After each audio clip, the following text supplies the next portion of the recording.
Ahoy rum explorers, I'm Nia, I'm a rum enthusiast, and today we're going to explore Kill Devil Pecan Rum. Super excited to try this. This is from a distillery up in the Outer Banks in North Carolina. So today we're going to talk about the history of this distillery, the Barbados/pirate connection with this area of North Carolina, and how I got this bottle. So grab a drink and come plunder some rum with me.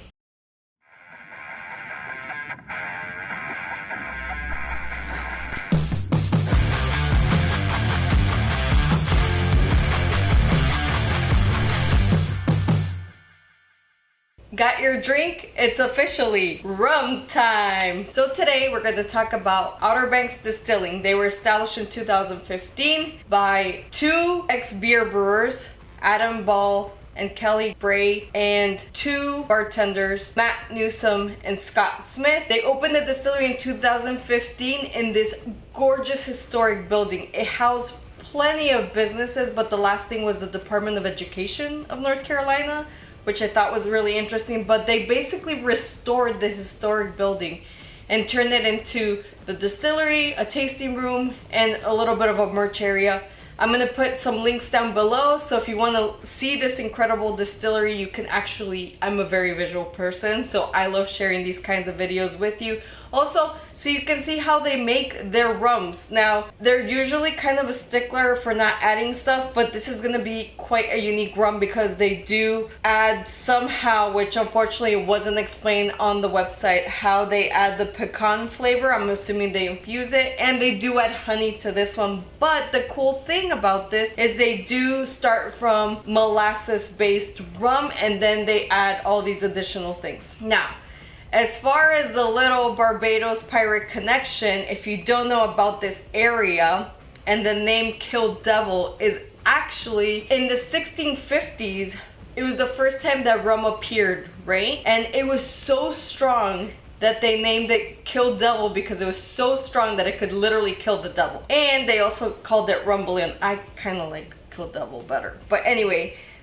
their rum is named after basically the old school name of rum. So in the 1650s, rum was being produced in Barbados first, and then it was making its way up, you know, in the early colony days. But this area of North Carolina, the Outer Banks, they call it the graveyard of the Atlantic.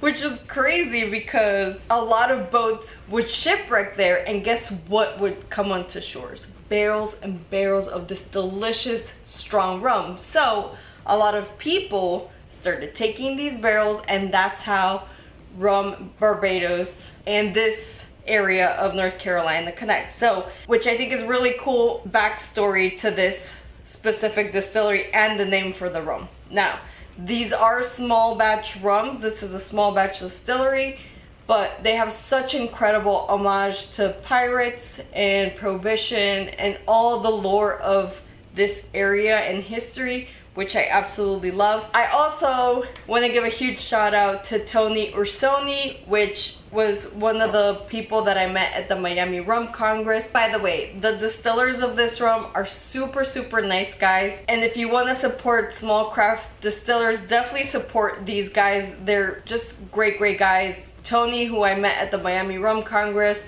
was super, super nice. Moving on to how I got this bottle. So, this specific bottle was gifted to me by Paul from Drums and Rums. If you're not familiar with him, I'll put his information down below. He's a drummer that loves rum, so definitely check out his channel. He has some great interviews there. He's my personal friend, and he, even though this should be on a sample Sunday, agreed to disagree with me, but I decided to do a full review because technically this is a full bottle, so it's not really a sample. But make sure you subscribe to my channel because I will be having an extra special sample Sunday today. One of my subscribers so kindly sent me some amazing samples that I'm so excited to try from Ecuador that I had not heard of. Anyway, moving on to this specific rum. So this specific rum, again, it is molasses based, it's distilled, but what they did is they used local additional things to add to their incredible rum. Now, I haven't tried any of their other rums, but They're very particular in the way they make their rum. They do use a hybrid still, so it goes through pot and column distillation. They do have ex-bourbon barrels that they age their rum in, which is quite interesting. But for this one, they actually have pecan trees, like by the distillery. So they use the pecans in those trees, and then they add honey that's locally sourced to this rum. Now, I'm not a stickler for things. If it's a good rum, it's a good rum.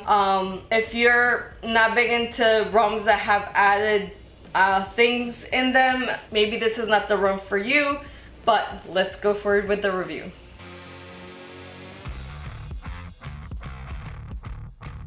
This is a beautiful bottle. I'm gonna go ahead and pop this. Let's wait for that amazing heavenly sound. Ooh, that's a good one. Plastic cork, but really cool. I'm gonna insert a picture here of the top of the cork. They have like a shipwreck ship, which is really cool. And on the labeling, you'll see that they have a map of the Outer Banks. This is 40%, so I don't expect a lot of heat from it, but it does say rum with pecans and honey. I did bring out the rum aroma training kit, but I don't think I'm gonna be able to use it because I'm gonna focus more on the notes. I'm gonna start with the neat glass and the Glencairn, and their slogan is "From molasses to glasses will put you on your asses." Just kidding, no. I added the last part. At 40%, I highly doubt that this is gonna put me on my ass, but yeah. From molasses to glasses, so cheers. Let's start with the nose. They said it's gonna be very butterscotchy. I'm getting more of like the nut nose. A lot of sweetness, more on like the caramel versus butterscotch for me. I don't know, you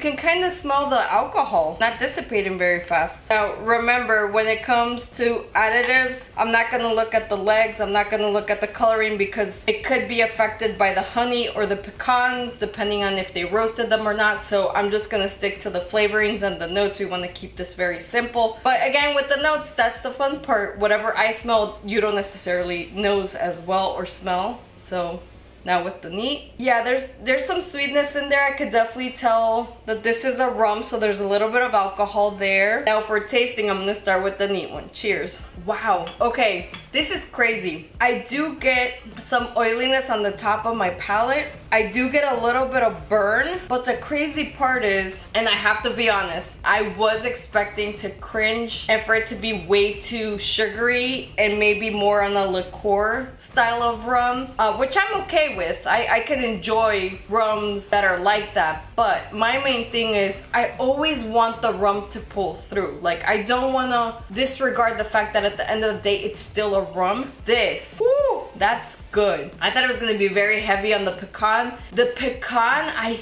think, and if you have tried this rum, put a comment down below if you agree with me, but it kind of gives that sense of a more aged rum. You're getting that oiliness on the top of your palate that's quite enjoyable. Wow, this is like, I'm gonna have to take another sip. Yeah, this is pretty good. I like this. Like, this is supposed to be flavored, but it's very lightly flavored. I have to try the Glencairn because this is blowing my mind. I was expecting, so I'm getting to the point where I've tried so many rums that my palate has evolved. I feel like your palate does mature and change a little bit as you experiment with more rums.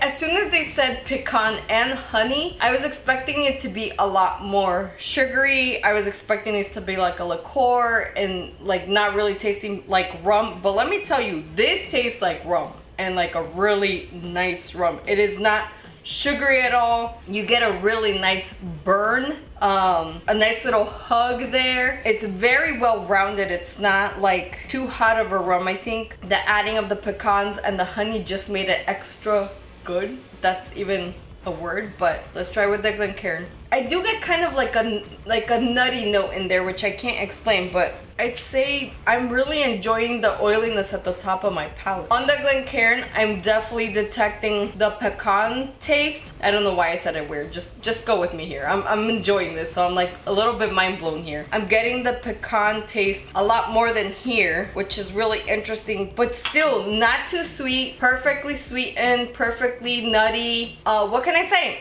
I'm nuts for this rum. Is that what I would say? Probably. This is very unique. I'm super impressed. Hey, Outer Banks, I'm gonna have to come and visit you and try your white rum and your gold rum, because this is already incredible. And I can only imagine the rums that you don't add anything to it. I'd be very interested to try. So they are in the Outer Banks. That area is also named Kill Devil Hills, which is really cool. There's a lot of history in the area, and they do embrace the whole pirate history of the area as well, because obviously there's a lot of shipwrecks, and obviously shipwrecks bring pirates as well. But let me tell you, this is amazing. If you do see this, I do recommend buying it. Entry level, advanced level, rum explorers, I would definitely buy this. Now as far as the pricing, okay, so I had to do a little bit of research for this, but the pricing is $29.99. If you want to buy this bottle, I'll put the link down below. Apparently they partner with Cellar and they sell to 42 states. So if you're in those 42 states, highly recommend it. Now if you're not in those, hit me up. Would love to send you a sample of this. This is really good. Very good. But like I said, recommend it for entry level. It's quite a smooth rum, very unique tasting, and I'm impressed. Paul from Drums and Rums, he gifted me this bottle. Very excited. The other great thing is this rum is very well celebrated in different cocktails on their website, so I'm actually very excited to start making cocktails this weekend. So if you don't follow me on social media, definitely do, because I will be posting some stuff. On YouTube, we do have a community tab, so make sure you check that out as well, because I do post pictures on there and everything. But if you do not subscribe, make sure you do so I can welcome you on board and you can be part of the crew. And I look forward to the next rum. Cheers. Hey, do you enjoy flavored grape rums as much as I do? Make sure you check out this video right here. It's an amazing coffee rum. Check it out.